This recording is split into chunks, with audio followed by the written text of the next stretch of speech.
বিদেশে এসেও যে খুব বেশি এইসব চিন্তায় যে শান্তি দেয় তা না, কিছু অশান্তি নিয়ে মনে হয় বাকি জীবন পর্যন্ত, একেবারে কবর পর্যন্ত এরকম অশান্তি নিয়ে যেতে হবে। আমার জীবনে অনেকগুলা ভুল সিদ্ধান্ত, ভুল কাজ আছে আমার জীবনে। আমি মানুষ হিসেবে অনেক ভুল করছি। শুরু করিতেছি মহান আল্লাহর নামে, যিনি পরম করুণাময় এবং অত্যন্ত দয়ালু।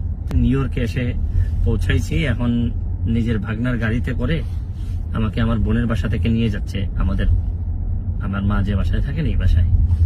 তো থাকতে থাকতে অনেকগুলা মেসেজ পেয়েছি বাংলাদেশ থেকে, যদিও এটা নিয়ে খুবই আমি চিন্তিত ছিলাম বা কথা বলা দরকার আমি ভাবতেছিলাম। বিভিন্ন কথাবার্তা হয়, এটা আসলে আমি আপনাদের কাছে মানে আল্লাহর হস্তে চাই যে এটা বন্ধ করতে হবে।